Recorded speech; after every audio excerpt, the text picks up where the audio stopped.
Well, hello, everyone. My name is Katherine Autin, and today is 2026. We're in a brand new year, and there's a lot going on in the world of women.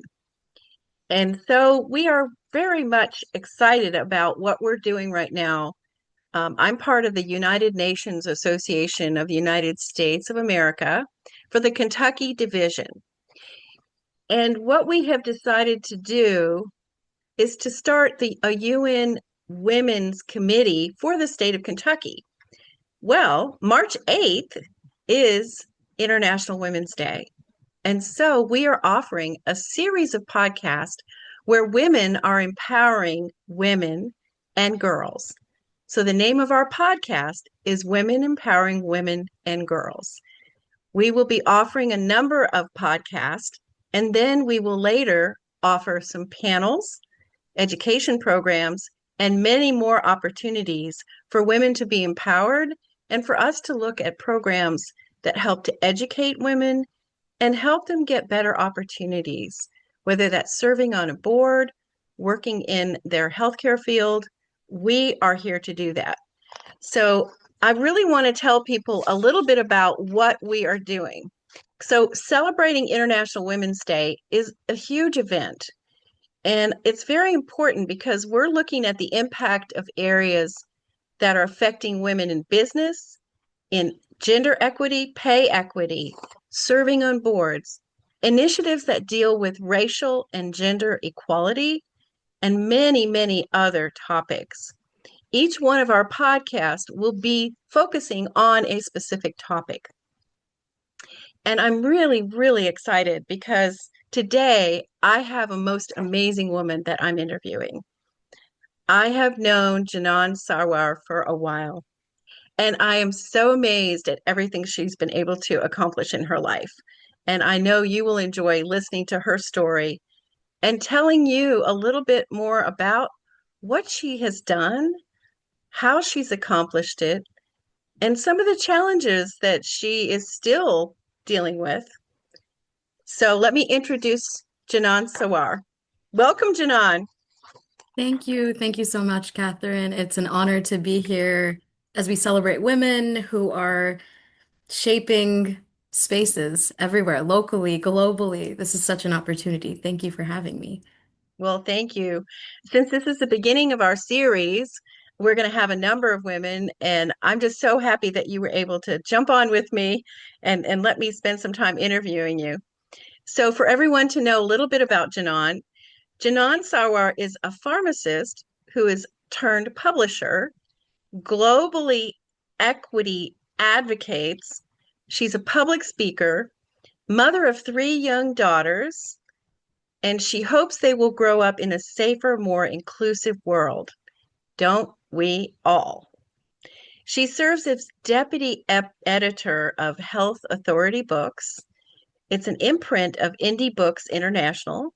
And she's the founder and publisher of Global Bookshelves International, where she champions children's and health-focused books that amplify underrepresented voices across cultures. She's also the executive director of the nonprofit Salaam Storytime. Through her work in education and storytelling, Janan connects women creators around the world, and she builds platforms for stories that foster empathy, representation, and change. She's an ambassador and a new ambassador for the Office for Women in Louisville, Kentucky. Congratulations. That's wonderful. And a leader in Toastmasters, helping others find and share their voice.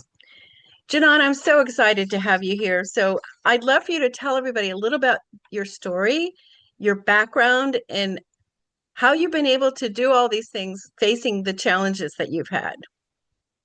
Absolutely. So there are so many unexpected things that can happen in our journey, and I think it has been able to be seeing the resilience that others and other women have had before me. And it is just exciting to be where I am today.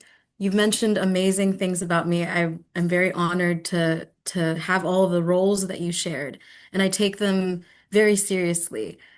I am a pharmacist turned publisher, and that puzzles a lot of people, but that's because I went down a path wanting to help others and in the pharmacy career. And I joke that I'm allergic to pharmacy, and it is a joke to many, but also it's truthful. I'm actually allergic to working in the pharmacy profession because of a certain medication compound. So another thing that's always been true about myself is that I love reading, I love books and I happened to be at the right place in the right time. And I was able to get a career starting off in pharmacy book publishing, where I worked for several years at a nonprofit. And then when the pandemic hit, I decided to turn another leaf as well. And I have, as I mentioned, as you mentioned, three young children, and they helped me create all the other platforms and things that I'm doing today. So I think it's really important for anyone listening today on International Women's Day or around this time. We have so many passions, we have so many elements that make us who we are.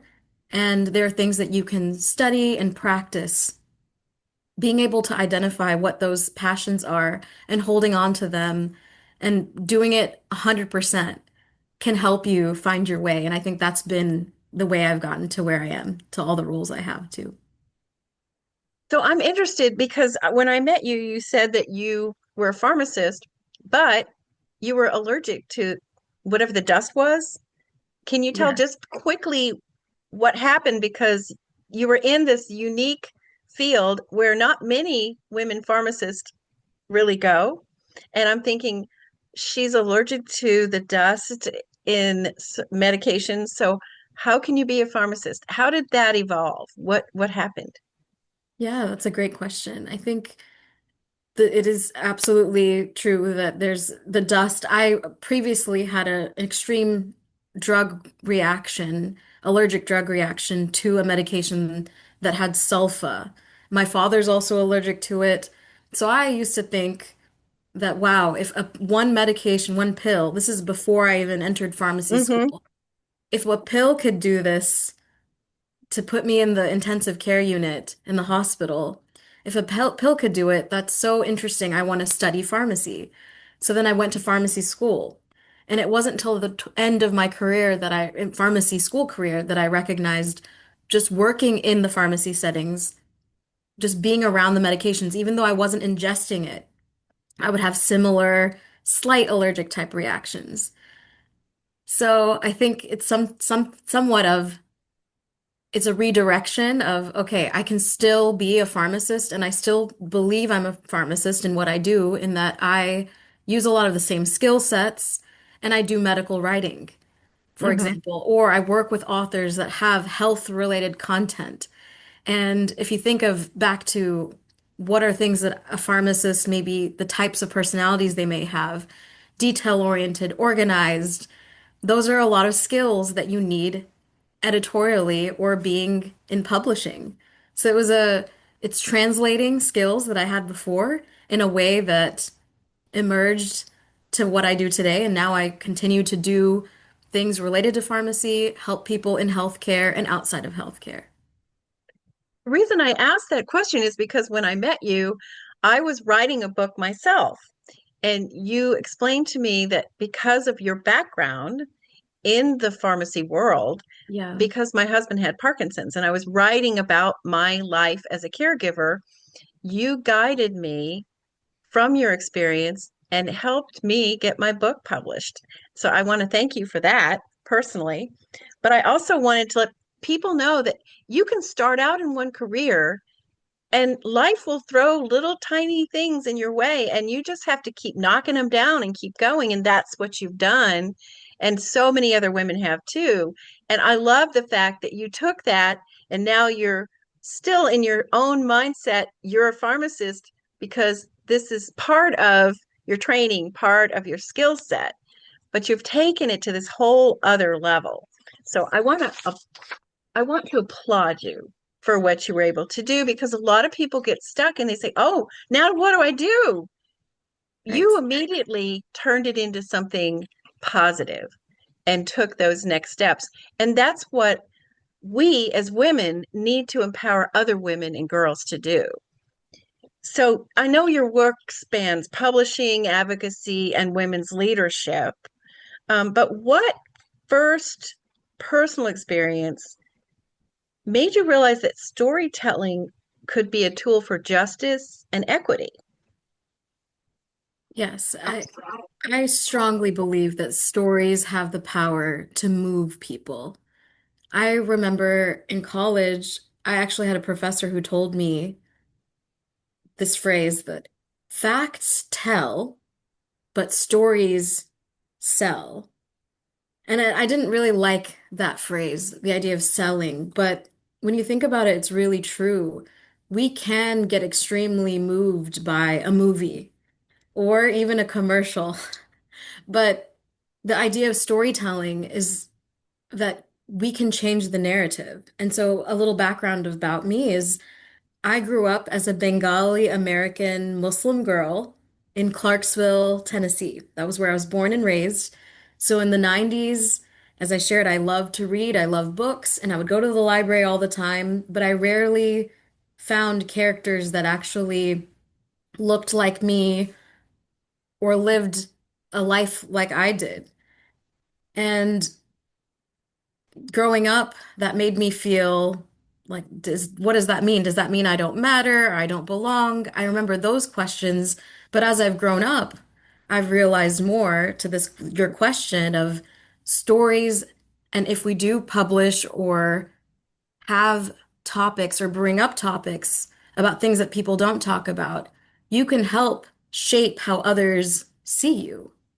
And a good story that's told well can teach empathy, can teach belonging, and can show and validate justice as well.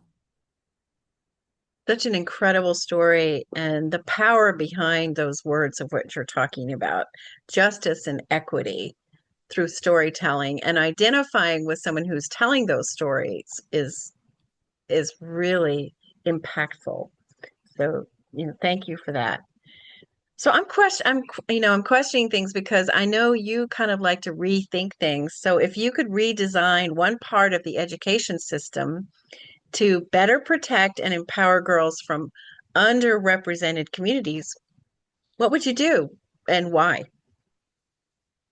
I think that what happens with fear or bullying, discrimination that happens to women, children, girls in particular in this question, we have to start at the root.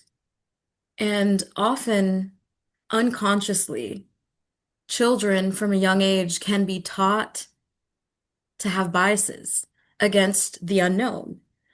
And I wish if I could have a magic wand, it was to capture and retain that curiosity that children naturally have. Several years ago, I actually have a nonprofit organization called Salaam Storytime that started as a family podcast where my own little girls read stories aloud, and they were wanting to read books from our bookshelves to read it aloud on a podcast. That's how Salaam Storytime came to be. And it was around that time where I was really thinking about all of this of identity and representation and how life was like in the 90s when I was young and how life is much more diverse and you can curate things for your own children now and checking my own biases. And I was researching into Dr. Rudine Bishop, and she had this concept of windows, mirrors, and sliding glass doors. And basically, that concept saying that children and adults as well need books or need to surround themselves with specifically books that are like mirrors to reflect who they are. And then, as well as books that help them, as a window does, see into another life and invite them a sliding glass door to step into a new world. So I think if we're able to do that in a most simple way in education for children, and this is for anything that's unknown, making sure as we're as educators can educate children so that they're able to expand their horizons and learn more. And something I really wanted to share today is that I've been working on a project under the direction of Nazma Khan, who is the founder of the nonprofit World Hijab Day, for several years as an educational consultant on this seven-part series for anti-Muslim discrimination in schools. And the concept here is it's teaching about Islam, the history of hijab across cultures, and this whole concept that I'm sharing of how bridging gaps of understanding can kind of replace that fear. So, whether it's about a topic like that's underrepresented or whatever there is discrimination in a particular school, having educators that recognize what they are and try their best to keep that curiosity and keep that learning, that would be my dream goal. Well, you're hitting my my love, and that is cross-cultural training. I went to the School for International Training, um, and went through their World Issues program, which barely had started. It was mostly for preparing you for going into the Peace Corps years ago. This was years ago. And so I am so in love with the concept of what you're trying to bring about, because what I am so concerned about, and I know you are too, is that we really have to open up people's eyes and take away assumptions that we make about people. Like, you read a book, that's fine. But looking at someone is not reading a book. Right. There's depth, there's culture, there's history, there's so much beauty there. And what bothers me, and I know this is part of what you're trying to get across, is that when you are only brought up one way and don't have exposure to Yes. other cultures, you make assumptions that are very often incorrect and mean. Let's Yes. let's be honest. So I thank you for that. Like I said, to focus on the podcast, you helped me get my book published, and I would not have, it was a 6.5 year journey for me to write this book, but it was because of your empowerment to me. You literally empowered me to get it finished. You said, I'll help you. We'll get this done. Don't worry. I needed to hear that. And for a 69-year-old, that was pretty amazing to hear. So I think we all need to be in that space of empowering other women and girls. So, what role do you think women-led publishing plays in changing which stories the world considers important? I think we're in a world where it's amazing how publishing has changed because the barrier to entry is much lower, but there are some gatekeepers still. And I worked for now it's 12 years now that I've been publishing rather than and pharmacying, but for all purposes, we're really talking about I've been now 12 years in the publishing world, and it is very male dominated.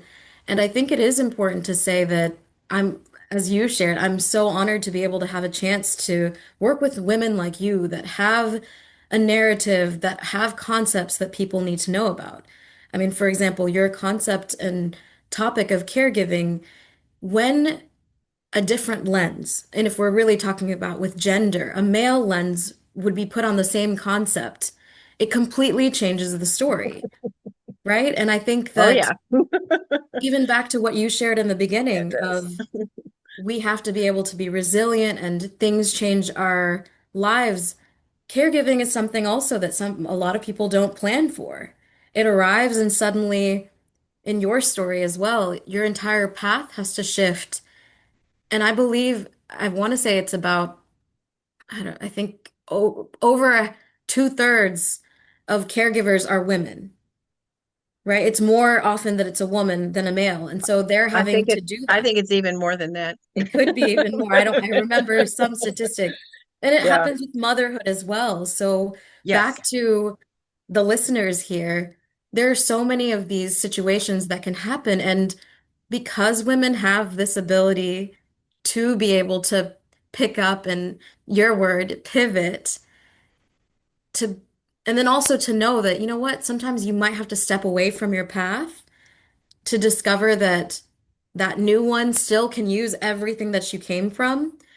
And these lessons, it comes again and again in the stories that I hear when women are able to really share their voice without having to be, without anything editing them in a way that changes their true story. So something really exciting about my publishing company, and you've experienced this, my editor, Humaira Hana Kabir, she's based in Bangladesh. My designer, Kisra, is based in Pakistan. My illustrator, you didn't have illustrations, but Shema is based in Turkey. So being able to work with intelligent women around the world is a really exciting for me as well, to be able to empower that and then also see how what happens after. It's not just the book itself, but what happens after to the women authors that I'm able to work with. They go on to speak or have this asset that's their story that might impact someone and you don't know how, but it's just a beautiful thing. So I love that there is this opportunity I have and other people can take those opportunities as well. Well, I know you've helped many women business owners and women get their books out and also tell their stories and help them tell their stories with the editing that you offer because that's a part of it. It's one thing to write a book, it's another to have it be succinct and clear because some of us write kind of long and wordy explanations. But I think when we look at all of this right now, what you're saying is we have to tell our stories, but we also have to be honest because if we hide things, and this is a lot of where some women try not to tell the truth because it's going to hurt someone or it might be too hard for them to tell. Right.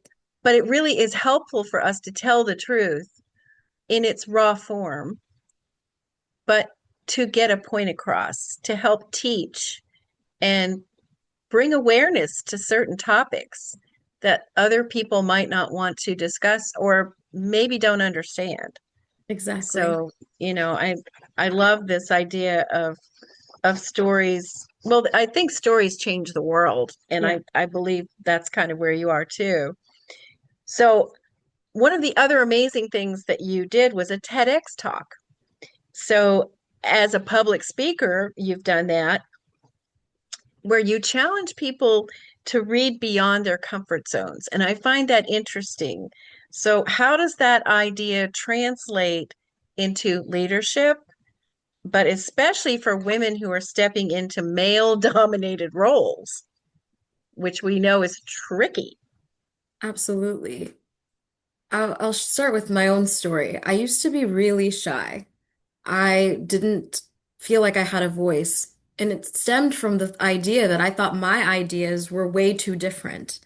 I was the only insert this in the room. So in growing up in school, I was the only maybe minority or and then in my work profession, maybe Mhm. sometimes I was the only woman. But what I've learned in leadership is that leadership is having the courage to bring up what you think is different into those rooms where decisions are made. And being bold to be able to share that voice that is different. So that's the concept of challenging people to think if we keep reading those mirror books or what social media is doing, right? Our algorithms are now continuously feeding us our own thoughts, and we believe our worldview is limiting now because we continue to think, okay, I agree with everyone and everyone agrees with me, and that continues to spiral. If you don't step away to just look at the other perspective, you're going to be stuck continuously. I imagine it like a hall of mirrors. And what happens in a hall of mirrors? Things are distorted. You can bump into things. You're not really seeing the big picture. And so I think that's what I challenge people to do in my public speaking efforts of just not necessarily reading, but just being open to learning about the other side, whatever the side is, and making sure if I have the power, speaking of women going into rooms that they're not used to, or they're going to be the only woman, or whatever that is, encouraging them, share your voice, share your perspective, share that because your voice that doesn't fit the pattern is the voice that has the potential to change the outcome. And that's so true. I had a friend who passed away, my very best friend, a few years ago, and she always said that women should run the world, not men, because women have a different way of handling things. Some of it is about nurturing the world Yes. and being open to things, but it's also a lot of us have to learn to multitask, and Yes. I don't think that men are very good at that. We bring a different perspective, and it's a needed perspective. So absolutely. So I want to ask you, you've mentioned a couple things, the mirror concept and Yeah. now the TEDx talk. So do we have links that I can put in the podcast for people to access that after it goes up? Absolutely. Awesome. Bookjanan.com. So BOOK, Bookjanan. And my TEDx talk is there, and how I can support anyone with any publishing is there as well. Because I think that's something they're going to hear these things and they're going to be like, well, where can I learn that? Where can I get that information about the mirroring? Because I love that concept. So, we're talking about empowering women, but we're also in very much talking about empowering girls. And I know you do that with your own daughters, very much so. But what advice would you give to a young teenage girl who wants to change the world, but doesn't yet see how her voice fits in? I think it goes back to what we said earlier, and I'll just highlight the point again. It's okay to not have it all figured out. Life, as you grow older, will surprise you. But if you can find out what your core values are, if you can find out what your passions are, what lights you up, what excites you, and continue to find ways to align with that and do things that you are passionate about, that will help you. The idea of, I love this, that, for example, I said that previously I used to be really shy and I didn't think I had a voice. I didn't know how to use my voice. And now I consider myself, and I am a public speaker. There are ways, if there's something that you're interested in, you can also train yourself. So, for example, for me, I joined Toastmasters, I joined speaking groups. So, there are tools and resources. I think it's also really, really important to find mentors, sponsors, and coaches. Mentors are people that have been down a path and that can help mentor you in specific ways. I consider you as an entrepreneurial mentor to me, Catherine. Uh, Sponsors are people who mention your name when you're not in the room because they know about you and who you are. And coaches can literally help coach you to get to a specific goal that you may have.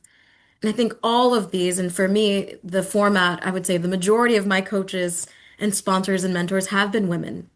Women that invited me to rooms, for example, with the Office for Women in Louisville, Kentucky, Gretchen Hunt is a perfect example of bringing people together to make cultural change and to have a voice at the table and help you. I think these are really important things. So finding those people and trusting yourself to be able to share your voice and share your story. That's my advice. I think that's really important, and it hits, I'm older than you are. I just turned 70 last August. And for me, I'm looking back at I was like you. I was very shy. But then I lived overseas and I worked and went to school there too. And honestly, I had to come out of that shyness to survive. Yeah. And I found my voice. And I think what we need to do as women is try to help women and girls find their voice, Yes. find that true, authentic, who are you? What means the most to you? What positive impact in the world do you want to make? And then mentors, coaches, organizations. I was part of the National Association of Women Business Owners and a past president for our Louisville chapter. That brought me into a whole different realm. And I had my own set of mentors without them being official mentors. They were mentoring because they were running the organization. They encouraged me to apply for, and I think we need to do this. I think we need to teach women to apply for grants. I think women need to apply for all kinds of different, let's say, awards. Um, I won a National NAVO award because I had one woman who said, "You can do this." She said, Yeah, go write up your story and send it in. And I won.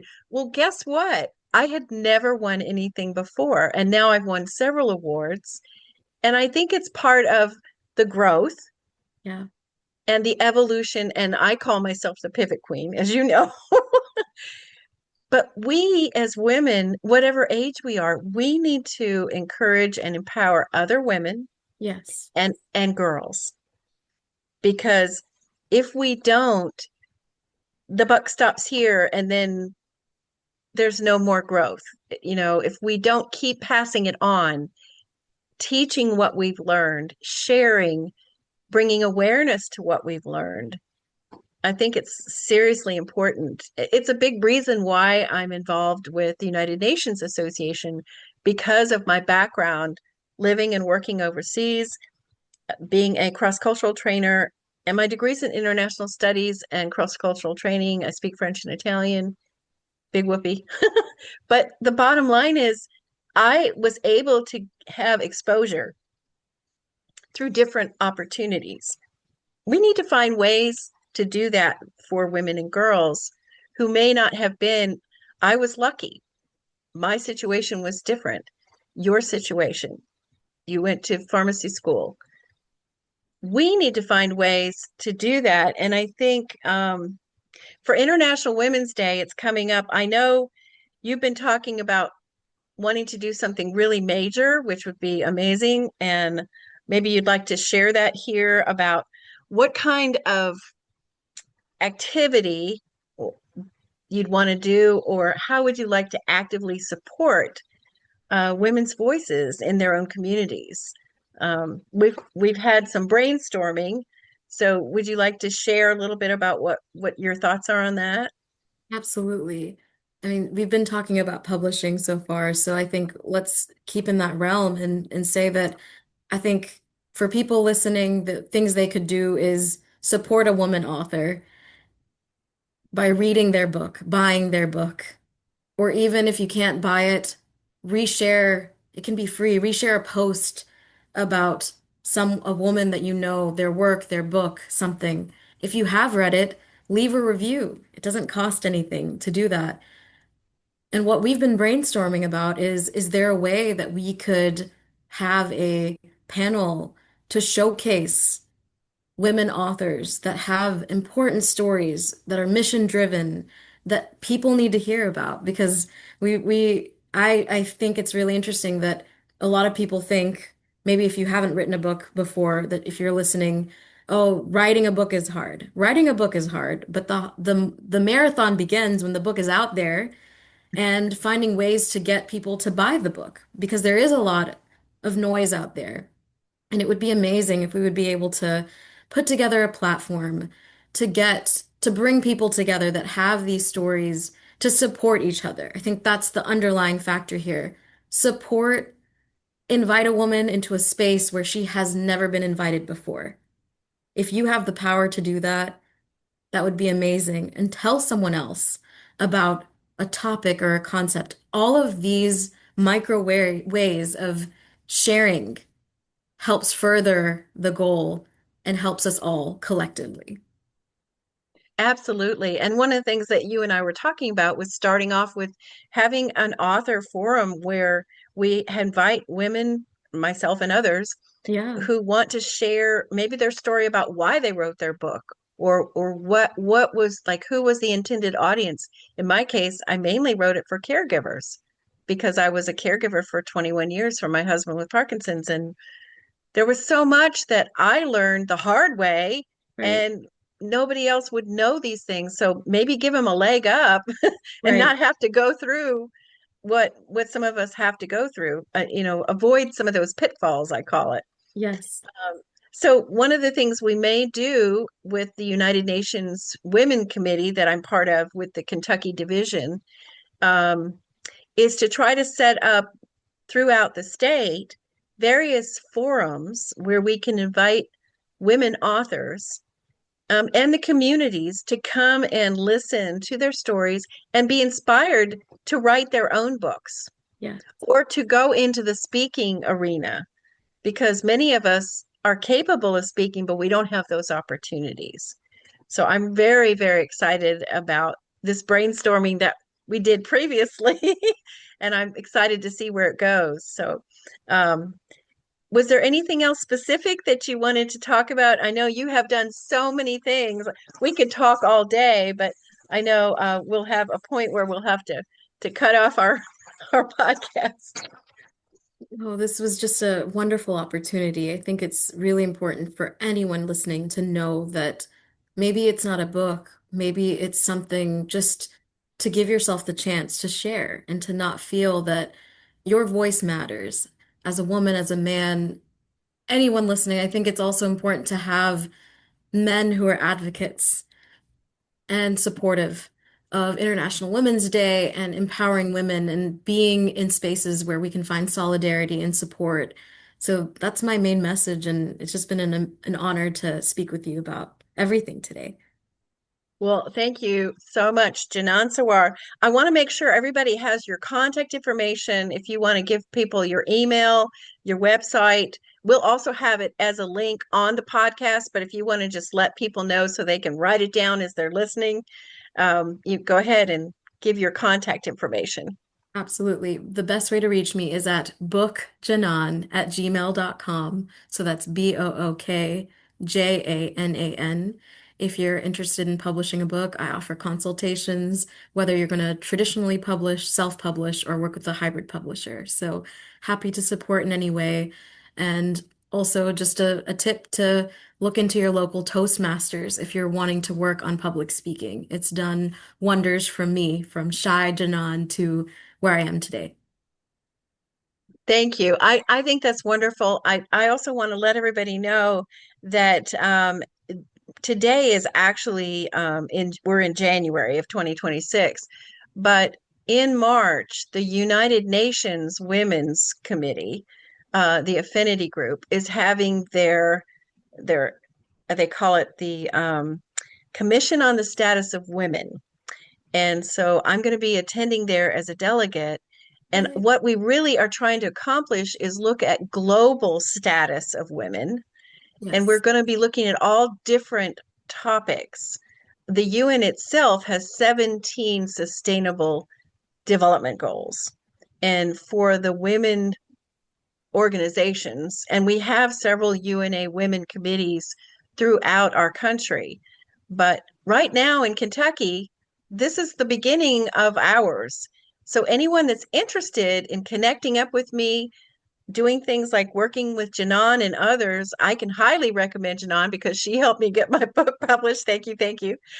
And I think that there are many other women out there who are struggling and don't know where to turn to get the sponsors, to get their mentors, and to get some guidance from coaches that can give them life coaching, business coaching, whatever. But I wanted to let them know that one of the focuses of this commission on the status of women that's going to be at the UN in March, and this is in New York, and we're going to be focusing on a priority theme, which is accelerating the achievement of gender equality and the empowerment of all women and girls by addressing poverty and strengthening institutions and financing with a gender perspective. There are many, many topics that will be discussed. In particular, for our state of Kentucky, the sextortion bill, which Tina Halbig has really pushed, and what a difference that's making. We're also looking at pushing through some various things that will stop the violence against women. And so anyone that wants to work with me, please contact me. I'll put my information in the podcast information, but my name is Katherine Autin. It's Autin. You can reach me at KAUTIN at AOL.com. And if you're interested in joining the United Nations Association, I will also put a link in there. You can join and become a member. And if you are really interested in working with me, I would love that because we're going to be looking all over the state for opportunities to empower women and girls. And 2026 is our kickoff. So, International Women's Day is March 8th. Don't forget to celebrate it. And I look forward to you all enjoying many more podcasts of exciting, amazing, empowered women in our state. So thank you so much. Thank you, Janan. It's been quite a pleasure interviewing you, and just keep on doing everything you're doing. It's amazing. And thank you so much for your love and your commitment to women and girls. But you're right. Men need to hear these things as well, and they need to support us in the same vein. So thank you so much. Thanks Bye, again. everybody. We'll have more podcasts. Keep looking.